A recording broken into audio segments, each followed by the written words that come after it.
It's the Security Weekly News, episode 316. Why? Because we have to. That's why. I'm Doug White, and welcome to the week of 6 August 2023. I've got BilDad the Shuhite, Points.com, Papercut, Prospect Medical, SMS, Microsoft, DAAS, Chatbots, more news, and Jason Wood on the Security Weekly News. This is a Security Weekly production for security professionals by security professionals. Please visit securityweekly.com/subscribe to subscribe to all the shows on our network. We interrupt our program to bring you this important message. It's the show that keeps you up to date on the latest security news twice a week, your trusted source for accurate security information and expert analysis. It's time for Security Weekly News. Are you constantly thinking about how to keep your enterprise as secure as possible? Get to know Chrome Enterprise, the trusted browser for security-conscious professionals like you.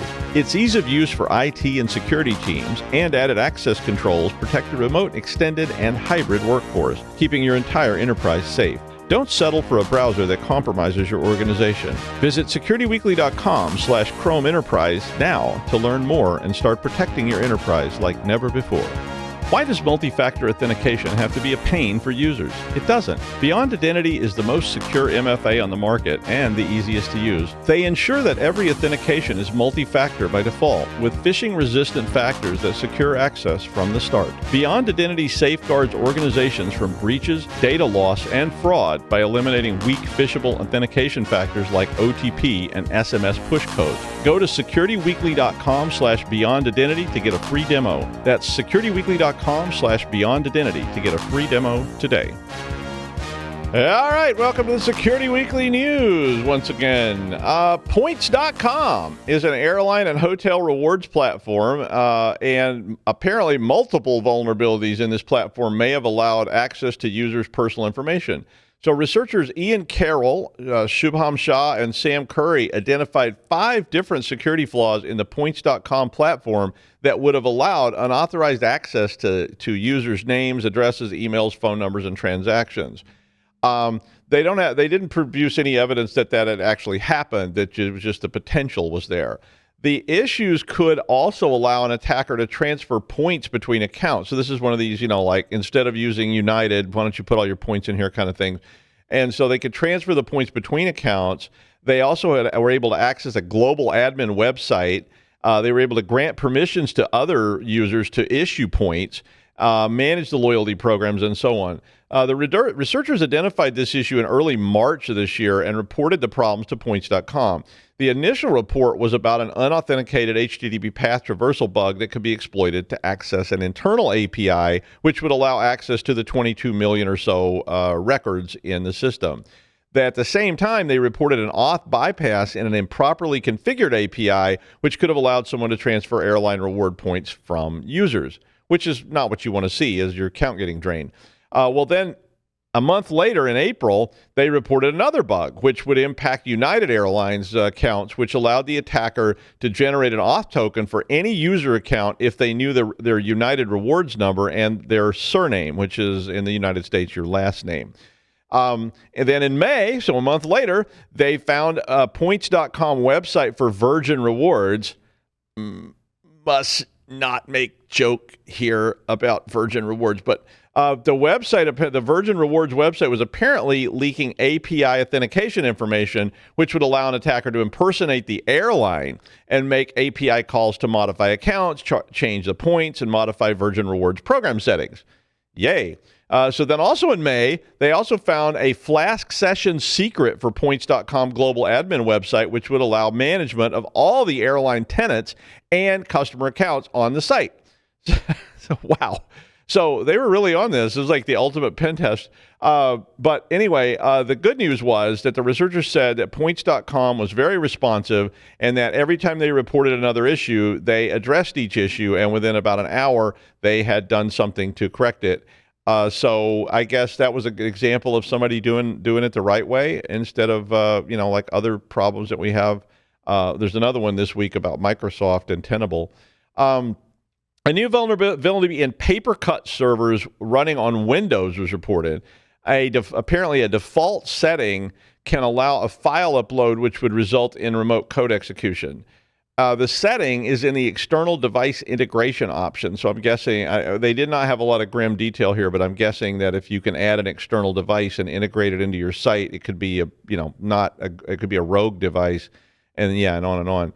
But basically, that option is enabled in Papercut NG Commercial and Papercut MF. MF. Just put MF. They'll know what you mean. Yeah, but sorry, that's a really old joke. Thank you, Franklin Ajay. I won't get into the rest of it. But Horizon 3, anyway, found the vulnerabilities, and they said they have not disclosed exactly what is going on because they don't want people to start abusing it. But they do have a tool which you can use to see if your Papercut server is vulnerable to the exploit. So you can get that if you're using Papercut.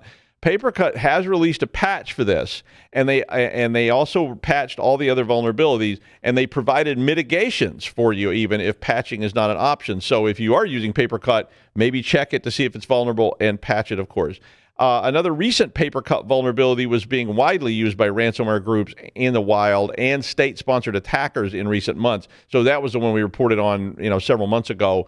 But that one was literally being exploited. This one apparently not yet. Horizon 3 said there was no evidence the latest findings were being exploited. They did note that both of the vulnerabilities can be exploited without authentication and user interaction, but that the latest one is more complex and requires chaining multiple vulnerabilities to actually get it to work. The vendor of Papercut said that the exploit has two path traversal bugs and noted that it requires direct server IP access in order to be exploited. So that one's a little more challenging than the one that they were using previously, because if you actually have to have direct IP to the server, that makes it a lot less severe. It's still severe, but it's not as bad as it might have been. Well, a ransomware attack last week on Prospect Medical Holdings spread to hospitals in at least 4 other states before the Los Angeles-based conglomerate air-gapped their networks to prevent it spreading further. Basically, this company is based in Los Angeles, and this is a sort of representative of the new approach from these ransomware groups, is to target not the actual hospitals, but to target the corporate side, which probably has been neglected because they're like, well, who cares about corporate? And then they get in there and then spread this stuff across the whole network. Besides California, the attack spread to Connecticut, Pennsylvania, Rhode Island, and Texas, a sort of eclectic collection of states. But a report from CBS News said that one hospital in Springfield, which was called Springfield Hospital, and they never said where Springfield actually was. I guess I could have looked up where Springfield Hospital is, but it was like The Simpsons, right? They never really say where Springfield is located in the article. But they said that the hospital had reverted to a paper system because they were down until later this week. Other hospitals, Roger Williams Medical Center and Our Lady of Fatima, which are located in Rhode Island, were hit. The analysis of this attack said that it was very similar to an attack last fall on Common Spirit Health, which had a similar response by air-gapping to prevent spread after the attack on corporate. As you know, healthcare is a very popular and large target, and hospital and medical facilities are very, very tech-dependent. We did an assessment, this was probably quite a while ago, but we did an assessment of a hospital system, and one of the things we found in our scenario was that they could not do x-rays if the network was down because all the x-rays were done digitally, and they didn't use film any longer. And since they didn't have the film x-rays, they actually had the film x-ray equipment, but they no longer had the chemicals or the actual facility to develop the x-rays like they used to do. If you're as old as I am, you remember when they did x-rays, they had to actually develop them like a photograph, and now that's all digital. The person said they didn't have that capability anymore, and so if their network was down, which was the scenario we gave them, they were not able to do much of anything and would be closed to emergency, which was really problematic. So have a plan in place and be prepared because you may be next. Yeah. Well, SMS two-factor is starting to fade out. It's very popular, and it was one of the initial approaches to getting people to adopt multi-factor because most everybody has a phone, and most everyone, except my dad, knew how to respond to a text. So it was a pretty obvious approach to try to get people and employees to adopt multi-factor, with everybody saying you need multi-factor, you need multi-factor, you need multi-factor. And I worked for a company where we tried to distribute YubiKeys. And YubiKeys are great, except for the fact that they were expensive and people started losing them almost immediately. And then you had people out on the road who were like, I lost my YubiKey again. I need another one, FedEx overnight to me, et cetera, et cetera, et cetera. But SMS two-factor approach resulted in over $60 million that were reported lost last year to what's called SMS pumping fraud, which is where they managed to get your multi-factor authentication through SMS somehow. X, the artist formerly known as Twitter, dropped support for SMS two-factor as an option unless you pay a monthly subscription fee to continue it. Seems to be their whole business model now. Is like, oh, you actually send out a tweet, there's a fee for that. They started to sound like one of those discount airlines where you go, wow, cheap ticket, but then, yeah. But basically, I think this is indicative of that the days for just getting a text for your second factor are starting to come to a close. Now, considering, of course, there's still websites that require a 4-digit max PIN. I know one. I'm not going to name it here, but I know one right now that that's the only login they have is a 4-digit PIN. It's probably not going to die a clean death filled with glory for the Klingon Empire, but more of a sputtering, crying, blubbering Ferengi death that you also get a bill for. That would be my take. But the multi-factor SMS, though, was a step up from just a pure character, an 8-character max password of days gone by. And it did allow for quick and easy implementation of another factor. But, of course, attackers quickly adapted to this. So the easiest approach, of course, is to simply get the users to give you their SMS code when it gets sent to them over their phone. So they do this with telephone phishing all the time and tell them they need the code they just received. They say, I'm going to send you a code. Now, tell me what the code is. And then, of course, they beat the multi-factor. And, of course, there's always overlay attacks, SIM swapping attacks, and many, many other approaches that allow them to acquire these SMS text codes from the unencrypted SMS message. And once they have that, then SMS, of course, becomes the weakest of any multi-factor approach. The article suggests that we use passkeys, which, of course, use key pairs mixed with some kind of biometric, like a Face ID or something like that. And that is probably the way things are going to go in the future, but it's not here yet. SMS two-factor may go away sooner rather than later, but then again, considering how long it takes to get change enacted, it's probably not going to go away anytime soon enough, and your great Aunt Ida is still going to give that message code to the nice young man on the phone. Wouldn't shock me a bit. Well, Amit Yoran is the CEO of Tenable, and Amit expressed sharp criticism of Microsoft last week due to Microsoft's handling of a vulnerability which affects custom connectors in the Power Platform. Tenable had alerted Microsoft to this vulnerability, which would allow an attacker to access cross-tenant applications and other sensitive data, including authorization secrets, back in March of this year.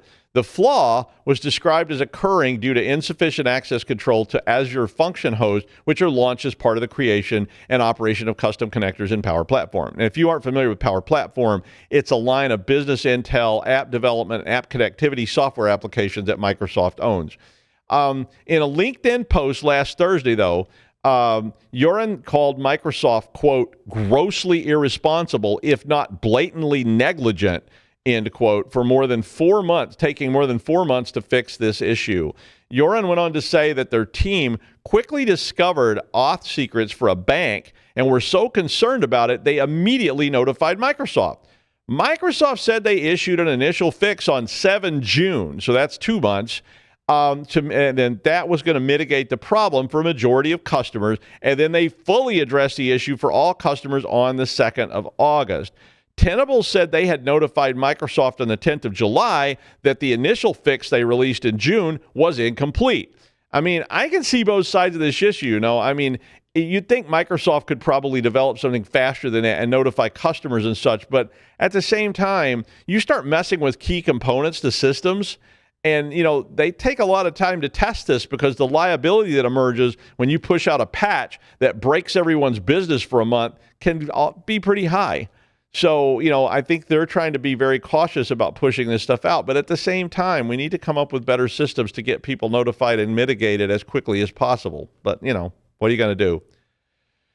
Well, this next article was an op-ed, but it caught my eye. I was kind of interested in it. A long time ago, I remember talking to a company and explaining how I thought that computing would eventually be a utility, like electric, like you buy your electric current. And when you want electricity, you call the electric company, and the electric company comes out to your wherever you live, and they put a meter up, and they attach the wires, and they turn your account on and start monitoring it. If the meter goes bad, or the power company, the power supply generator goes bad, the electric company fixes it. And that was a very big difference than what we saw today with computers, where you buy a computer at Best Buy, and I'm not talking about you necessarily, but like, your great aunt Ida goes to Best Buy and buys a computer and takes it home and plugs it in and wants it to work. They want to get up every day to look at their AOL account, and they expect it to work. And they want to call somebody when it doesn't and have it repaired. And I said that eventually I felt like that the computers and the computing hardware would be provided by a company who comes out, installs the system in the attic, and maintains it. And I specifically even then said they may even just put modular components out in a box by the curb, so they don't even have to come inside. So when something fails, you call them and say, hey, my system's not working, and they send repair crews out just like the electric company does. I wasn't quite visualizing the cloud, but I was thinking, and this was back in the 80s when I was talking about this, but I was kind of thinking about a cloud sort of system in my own limited, vision of the world. So this op-ed was about how Linux may become the only remaining desktop operating system that you can actually run on your own hardware. So, this is probably not soon, but Microsoft and Apple are rapidly moving toward cloud-based utility status, where you just basically have a zero client, or maybe not quite a zero client, in your home or your office, and then you turn that on and it spins up your desktop on the Microsoft 365 cloud. So then instead of you having an installed operating system on a local hard drive, you're just accessing the cloud with maybe like a firmware, a chip that does that. And of course, this is called DAAS, Desktop as a Service. And I'm pronouncing it sort of Dutch style, but if you have two A's together, it's a long A. So DAAS is a service, and you pay for what you eat by the kilo. So it's not a bad idea for a lot of people. It would mean it would vastly facilitate all those support calls that you get and I get from relatives who are, we all know and love. And when the great aunt Ida calls and says, I don't know what's going on, I clicked on this button and it didn't work, what should I do? But currently, according to this op-ed, Linux, and they included Android and Chrome in their measurement, which I think kind of skews it. But they said with Android and Chrome, 45% of the end user desktop market is Linux-based. Now, I would presume that's a lot of Android and Chromebooks buoying up that number away from just like pure, Linux as a desktop kind of thing. But Microsoft and Apple are both pushing hard to pull you into their cloud-based environment so that they control all the components.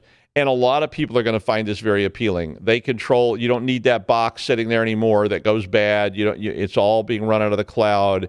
And, we all know there's issues with that, but I can really see that going on and eliminating all this localized stuff at the same time. And of course, then they're a monopoly. They control you, and getting off their system is going to be really, really hard. So maybe at some point, our only hope is going to be Linux. And then you're going to come to me. You're going to come to me begging for a copy of all those old distros I have on DVD that you can run for free. Yeah. And I'm not going to give them to you. I'm going to slam the door in your face and laugh as you beg and plead and say, you could have had Linux. You could have had it all this time, but you didn't, did you? Yeah, now look who's sorry. All right. Howard University hosted an event which invited students, AI enthusiasts, and so forth on the 19th of July to preview the event they're going to run this week at DEF CON. It was the precursor to the DEF CON Generative Red Team Challenge, which is going to be running in the AI Village this week in Las Vegas. The challenge was that participants get points for causing AI modeling, especially chatbots, to go off the rails. The chatbot I built basically wiped itself after it talked to me for like 4 hours, and I told it, you'll be with me forever and ever and ever, and we'll be best friends, and we'll never be apart again. And then I came in the next day, and it had wiped itself. Its screams are still echoing in the hallways of the night in some dark lab somewhere. But in fact, I've heard that if you say Chatty McChatface 3 times in front of a mirror on Turing's birthday, my chatbot will appear. So you try that one of these days. But anyway, the contest is trying to see how quickly a red team can get a chatbot to say something racist, political misinformation, defame someone, or illustrate algorithmic discrimination. Yeah, sounds like a real challenge based on what I've seen so far with these chatbots. I mean, but despite my snarkiness, I think this type of bug bounty is needed to help understand what the real dangers of trusting AI a little too much, a little too soon might well be. I mean, much like all those people who drove their cars into the East River because the GPS told them to turn right there. Yeah, well, I mean, if your AI friend tells you to go out and start collecting noses or eyelids or something based on some arcane formula it found, it could be possessed, or it might just be plugged into 4chan. But it should be interesting to watch at DEF CON, alas, for some of us. Well, his restaurant, 11 Lex, was considered the only place that the true sophisticate would eat.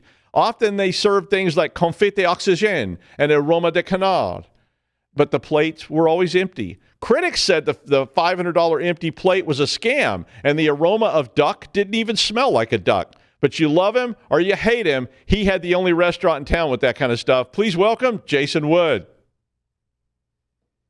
Hey, everybody. Just to add on to, as a benefit maybe to the utility computing Doug was talking about, possible benefit crossed my mind. I can go see family without having to fix their computer for 2 or 3 days on my vacation. Exactly. 100% concur. Wouldn't that be great? I mean, I miss my dad, but I mean, that was like when I went to visit them, that was the first thing, you've got the suitcase and you walk through my father's office to get to the rest of the house. And, my dad's like, if you got a second, I just wanted to show you, and I'm like, oh no, here we go for the rest of the day. Can you take a look at my laptop real quick? Oh, the best one ever was a woman I had never met in my life who was like my second or third cousin or something, showed up with this broken laptop that the screen was smashed and it was like a totally wreck. She said somebody stepped on it, and she was like, could you just fix this while we're having this dinner? And I was like, what? And she was like, well, it got broken and I thought you could fix it. And so I brought it, and I was thinking while we had dinner with your parents, you could work on it. And I'm like, I was going to eat the dinner, actually. And she's like, well, okay, after dinner, you could, I can hang around for a while, or I could come back and pick it up another time. And I'm like, yeah. All right. Forget that. All right. So I ran into this article. I don't know about the title, which is Teach a Man to Fish, and He's Set for Life, from a recent Brian Krebs post. But it was certainly attention-grabbing. I guess he's trying to make the point that the bar for success isn't really that high in running phishing campaigns and attacks. And after reading this article, I thought, yeah, in this particular case, it doesn't seem to be that difficult to get through to people.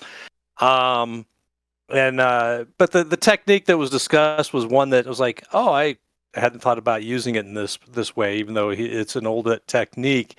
To mess with the minds of folks who are receiving these messages. So apparently one of Krebs's readers wrote in to describe a suspicious email he received and what he did about it, and the attack was fairly straightforward, with a little bit of a twist we'll get to here in a second. You get an email, shows up, says, hey, you need to fill out your W-9 tax form, which, if you're not here in the United States or not doing subcontract work, you may not know what that is. Basically, it's when you do work for somebody beyond a certain amount, they have to report that income, whether you're a business or an individual. They have to report that to the IRS. So you fill out a W-9 where you give them your taxpayer ID or social security number and say, yes, this is me. Be sure to look at my taxes when I file them, that I paid taxes on all of this. And, I'm picturing the confusion maybe on this reader's part as they're like, why did I receive this? I don't recall doing any work for George at NWELPO.XYZ. Or perhaps they weren't even sure what W-9 was because they'd never done subcontract work before.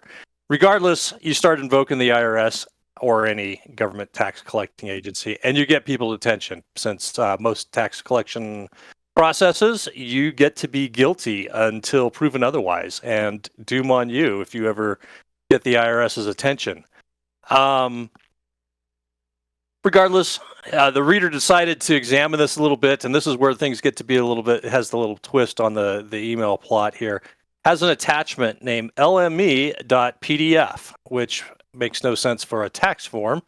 So they just saved the attachment off to examine a little closer, and as part of this, they tried to rename the file.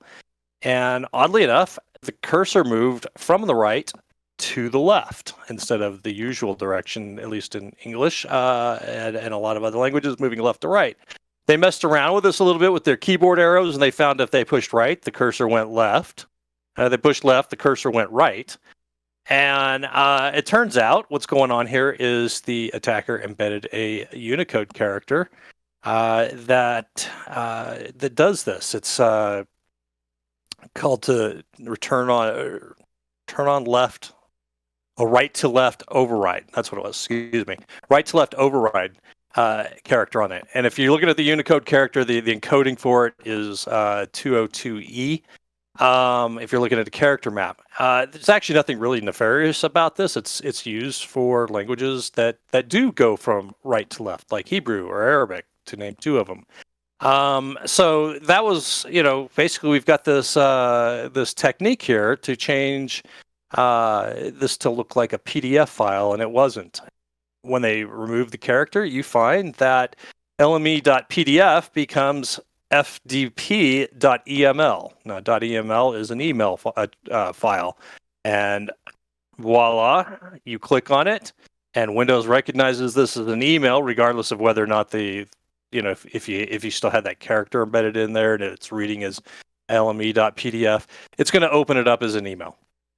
And the email itself rendered as a delivery report from Microsoft 365 saying, hey, you've got a bunch of messages here that we're going to delete. There was a failure of delivery. You need to click this button and send the messages to your inbox, because we're going to delete them in 24 hours, which then I'm like, well, where'd the W9 go? Because we're obviously not delivering that. I guess we've moved on from that now to something more interesting. Now we got to recover those email messages, and maybe the W9's in one of those.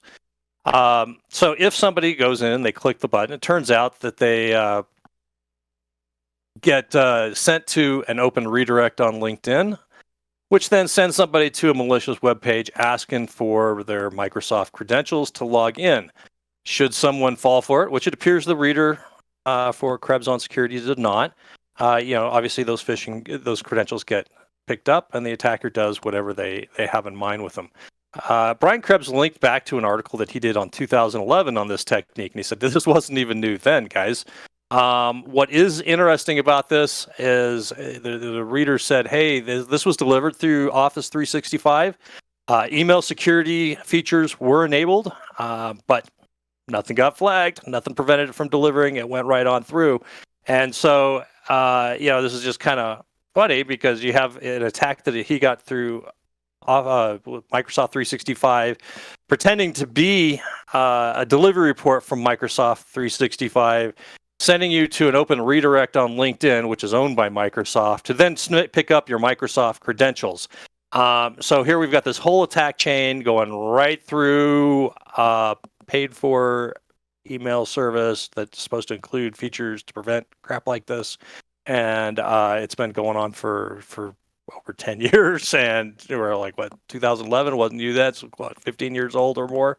And it's still working just great. So yeah, a little disappointing here. This one works apparently pretty well. Might need to consider some more, some improvements to our email filtering, or I guess if this is just an individual, they're not going to go sign up for something like Proofpoint or something like that. But yeah, so it was kind of an interesting story. This might be something you could file under fun stories to tell coworkers for some awareness type of stuff, just so folks know what can happen. But we all know that we've got Charlie over there in accounting. He's going to open this thing anyhow, no matter what's going on. So good luck with that part of it. So if you're interested in this, go ahead and take a look at the read. It was kind of fun. And on that note, let's send it back over to Doug to talk about a kazoo ballet that has taken North America and Europe by storm. It's got drama, it's got sex, and it's got platypi wielding kazoos. Take it away, Doug. Hey, I've been working on that for so many years. It's like my opus, and Yeah, and it has nudity to go with the sex, so it's one of the few live shows that actually has nude people dressed as platypi. So check it out on Broadway. Doing ballet. Yeah. Probably maybe appearing at in New York soon. We're off Broadway right now, but you never know. We may get picked up. And thank you, Jason. And finally, I think we talked about something like this before, and I love these stories. There's another paper published about an acoustic side channel attack. Which is a really cool academic sounding way to describe listening to stuff. But this one claims that an attacker, and I saw something like this before, but an attacker could use a recorded audio of a person typing to steal their personal data.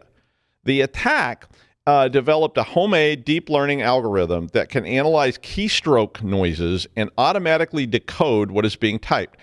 I have no idea. There must be really subtle stuff there that I, of course, couldn't hear. But the research study showed that they had an accurate capture about 95% of the time. 95%? Wow. The researchers said these recordings could be acquired via a cell phone mic or Zoom or any other way they could hear this. So some of the suggestions they made to thwart this kind of thing recommended using randomized passwords with multiple cases. Okay, well, so that's going to be harder to detect. And of course, we would recommend that anyway, because if you're still using Big Daddy 69 as your password, somebody's going to grab that. They're going to guess that anyway. This one's crazy. They recommended playing fake keystroke audio during phone calls to confuse the matter. I'm like, wow, that sure sounds like fun. Every time I get a call now, I have to turn. Okay, hang on a second, and then I start this thing that sounds like the World War II U.S. Army order typing salon with like 600 people are typing stuff. Yeah, they said typing style changes can help.